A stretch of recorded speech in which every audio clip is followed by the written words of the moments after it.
Ano passado eu assisti uma entrevista do Nicolas Ferreira, onde dizia sobre... Ele estava respondendo algumas perguntas e dentro de tudo isso ele disse uma frase que eu guardei com muito apreço no meu coração. Ele falava assim: se as pessoas soubessem o poder de uma oração, elas nunca deixariam de orar. E isso fez tanto sentido pra mim, porque eu acredito piamente que a oração ela tem um poder de mover montanhas, como diz a Bíblia. Se a nossa fé ela for do tamanho de um grão de mostarda, ela pode fazer coisas impossíveis se tornar possíveis. E isso não é de agora, isso é desde sempre. Desde que eu me entendo por gente, eu acredito muito no poder da oração. Isso é feito através da nossa fé. Através da nossa fé, nós depositamos a nossa confiança em Deus, oramos ao Senhor e Ele faz coisas extraordinárias. Além disso, um versículo que eu não posso deixar de citar aqui para vocês, eu quero muito conversar com vocês, eu espero muito que esse vídeo fale ao coração de vocês. O versículo é: tudo o que pedires em oração, se vocês crerem, vocês receberão. Mateus 21, 22. Ou seja, a partir do momento que você confia naquilo que você está pedindo, que você tem fé que vai acontecer, Deus, Ele vai conceder a você. Nosso Deus, Ele é poderoso. Ele não mudou, Ele continua sendo o mesmo de ontem, de hoje e será eternamente. Eu vou citar alguns versículos, vou contar um pouquinho das histórias de cada versículo aqui para vocês e eu vou falar algo extraordinário que Deus fez na minha vida através da minha oração. Eu tenho certeza que depois que você sair desse vídeo, você não vai pensar da mesma forma que você pensa hoje, que vai fazer total diferença na sua vida. E por favor, se isso acontecer, não deixe de compartilhar esse vídeo com alguém. Uma das histórias que eu amo demais, é a história de Ana. Ana, ela queria muito ter um filho e ela era estéril, ela não conseguia ter filho. E aí lá em 1 Samuel 1:9 diz assim: então Ana se levantou, depois comeram e beberam em Siló, e Eli, o sacerdote, estava sentado numa cadeira junto a um pilar do templo do Senhor. Ela, pois, com amargura de alma, orou ao Senhor e chorou abundantemente. Ela chorou abundantemente. E depois de tudo isso aqui, depois que ela chora tudo, o Senhor concede a ela um filho. E o nome do seu filho era Samuel. Se você for olhar essa história, é linda. E a história de Samuel mais linda ainda. Então, eu gostaria muito de recomendar a você: ore ao Senhor. Nosso Deus é poderoso. Se você não pode ter um filho, quem disse que não? A medicina pode dizer que não, mas nosso Deus, Ele pode transformar algo em vinho, Ele faz o impossível se tornar possível, como Ele fez no passado, Ele continua fazendo hoje. Basta você ter fé. Entregue tudo nas mãos do Senhor e confie. E aí, uma das que eu amo também, que eu não poderia deixar de citar aqui, a história de Tabita.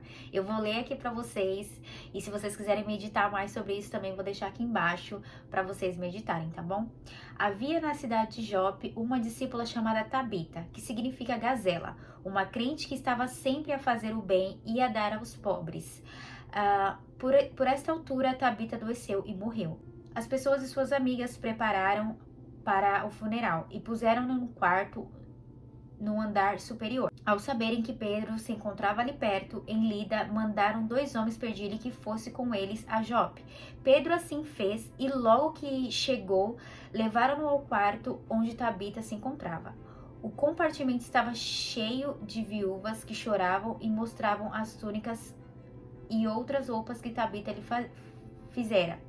Pedro, pedindo a todos que saíssem do quarto, ajoelhou-se e orou.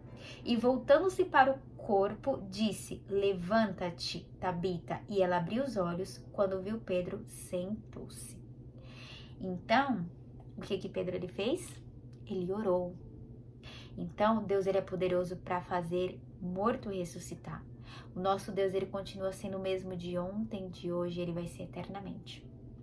Basta nós termos fé, purificar as nossas vestes, nosso corpo, a nossa alma, nossos pensamentos, ser verdadeiros adoradores em espírito e em verdade e fazer jus ao nome do Senhor, que Ele é poderoso para cumprir as promessas dele em nossas vidas. Pedro orou, não se esqueça nunca disso. Vocês sabem que Elias ele orou e não choveu por 3 anos, olha só. Em Tiago 5, 17 e 18 diz assim: Elias era um homem com sentimentos iguais aos nossos. Contudo, em oração, ele orou para que não chovesse, e não choveu no país por 3 anos e 6 meses. E ele orou novamente, e o céu deu chuva, e a terra produziu os seus frutos. Se vocês quiserem entender mais sobre essa história, por que ele orou para Deus não chover ali naquele país, vocês podem ir lá em Tiago, vocês vão entender toda a história por trás disso, tá? Eu estou citando alguns versículos só para mostrar o poder da oração. Imagina só você dobrar seus joelhos e falar: Senhor, para de chover, e ficar sem chover por 3 anos. Então imagine que a nossa palavra tem muito poder. E não é só a gente falar, mas a gente dobrar os nossos joelhos, falar com o nosso Deus, ele faz coisas extraordinárias. E eu não poderia nunca, de forma alguma, deixar de citar Esther, né? Eu amo a história de Esther, meu nome é Esther. Eu acho que meus pais não poderiam ter escolhido um nome melhor para mim. Eu amo. Então vamos lá, Esther 4,16. Olha o que Esther fala ao povo. Vá reunir todos os judeus que estão em Susa e jejuem em meu favor. Não comam nem bebam durante 3 dias e 3 noites. E eu e minhas criadas jejuaremos como vocês. Depois disso, irei ao rei, ainda que seja contra a lei. Se eu tiver que morrer, morrerei. Por que Esther convoca o povo para que ore? Ela fala que, né, jejue, mas para que ore e jejuem 3 dias por ela. Ela precisava se prestar diante da presença do rei para conversar com ele, mas naquela época você não podia chegar na porta, né, e bater e falar: olha, licença, posso entrar para falar com você? Não, ela precisava que o rei a convidasse para entrar, mas ela falou: não, de qualquer forma eu vou até o rei, mesmo que ele não me chamar. Foi, o povo orou e Deus esteve com ela. Esther falou com o rei deu mais do que ela pediu, ele falou: peça o que queres, e ela pediu. Então assim, ore ao Senhor, porque o rei a gente faz uma comparação, né, que a gente se prostra diante da presença do Senhor e ele fala: pede o que vocês querem. Nosso Deus, ele é um Deus misericordioso, justo, fiel, poderoso. E eu vou contar pra vocês um dia que eu orei e Deus me respondeu. Não foi uma vez só, foram várias, mas eu vou contar essa vez. Vocês sabem que eu fui au pair por quase 2 anos. E antes de ser au pair, eu fiquei muito ansiosa, né? Quando eu estava no processo, eu fiquei muito ansiosa, com medo de não dar certo e tudo mais. E eu comecei ficar com meu coração muito angustiado.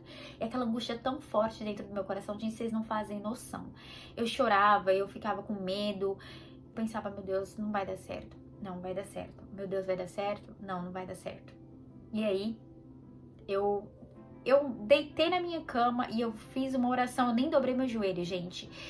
Naquele momento, eu estava muito triste, eu estava muito fragilizada, eu tinha ido pra igreja, mas estava fragilizada, eu deitei antes de dormir. Eu simplesmente fechei meus olhos, agradeci ao Senhor por mais aquele dia de vida e eu falei: Senhor, fale comigo em sonho, se eu vou viver esse intercâmbio. Eu falei essas palavras. E eu sonhei que eu estava assinando os papéis do meu trabalho para sair do trabalho. E naquele dia eu entendi que sim, eu iria sair. E eu senti uma paz naquele sonho, sabe? Eu senti uma resposta de Deus. E, gente, vocês sabem, eu vivi esse intercâmbio, eu vivi coisas extraordinárias. Eu vim pra cá, Deus preparou cada detalhe. Então, nosso Deus, ele é poderoso para fazer infinitamente mais daquilo que nós pedimos ou pensamos. Então, o que você tem pedido ao Senhor? O que você tem colocado nas mãos do Senhor? Pede e será vos dado. Se você está pedindo e não está recebendo, alguma coisa está acontecendo. Há um tempo para todas as coisas também embaixo dos céus. A gente não pode pedir hoje, querer resposta exatamente hoje. Algumas vezes o Senhor, ele vai dar resposta de imediata, mas outras vezes ele vai ficar em silêncio. E a gente tem que saber respeitar o silêncio de Deus também. E saber entender que há um tempo para todas as coisas. E o tempo de Deus, ele é perfeito em nossas vidas. Entenda que essa estação que você está vivendo hoje, aproveite, tire proveito dela, do que ela tem para te oferecer. É uma situação difícil? Tire o lado bom da situação difícil. É uma situação de felicidade, de harmonia? Tire proveito desse momento. Use esse momento para poder gerar frutos, tá? Então, eu espero muito que esse vídeo tenha falado ao seu coração e que você coloque em ação. Ore ao Senhor, consagre os seus planos, que eles vão dar certo. Para tudo há um tempo determinado debaixo dos céus. Um grande beijo e até o próximo vídeo. Tchau!